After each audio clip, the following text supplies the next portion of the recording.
খানাপাৰাৰ পশু চিকিৎসা মহাবিদ্যালয় খেলপথাৰত চলি থকা অসম গ্ৰন্থমেলাৰ বাকৰিৰ প্ৰফুল্ল গোবিন্দ বৰুৱা সৌৰণী সভাগৃহত আজি ২৭ ডিচেম্বৰ বিয়লি ৩ বজাত সৌৰভ বৰগোহাঁইৰ উপন্যাস প্ৰেমী জীৱনৰ শুভ উন্মোচন কৰা হয়। প্ৰাক্তন সেৱা বিষয়া ৰঞ্জিত বৰঠাকুৰ, ৰয়েল গ্লোবেল ইউনিভাৰ্চিটিৰ ডিন ডক্টৰ ভুৱন চন্দ্ৰ বৰুৱা, IITৰ ডিন ডক্টৰ মানস কমল ভূঞা, ITS অপৰ মহানিৰ্দেশক, দূৰসংযোগ বিভাগৰ পংকজ দাস, নাবাৰ্ড গুৱাহাটীৰ মুখ্য মহাপ্ৰবন্ধক লোকেন দাসে উপন্যাসখন উন্মোচন কৰে। গ্ৰন্থ উন্মোচনী সভাখনৰ আধাৰে জ্যেষ্ঠ সাংবাদিক হিৰণ্য কুমাৰ বৰ্মনে।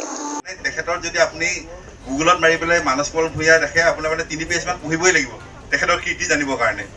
ইমান এজন গুণীজ্ঞানী ব্যক্তি, তেখেতৰ আমি হোষ্টেলত একেলগে আছিলোঁ, মানে তেখেত মোৰ ছিনিয়ৰ আছিল। তেখেতেও মোৰ নিমন্ত্ৰণটো ৰক্ষা কৰিলে, সেইকাৰণে মই খুবেই ধন্যবাদ মানস দাৰ ওপৰত।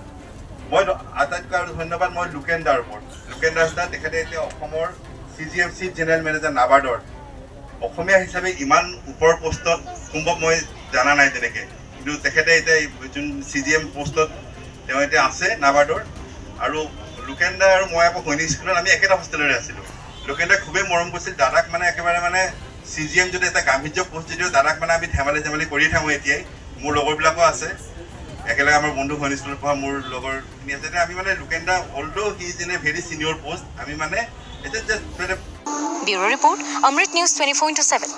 অমৃত প্ৰবাহ অসমীয়া সাপ্তাহিক কাকতৰ ডিজিটেল সংস্কৰণ অমৃত নিউজ, সত্যৰ সন্ধানত অমৃত নিউজ।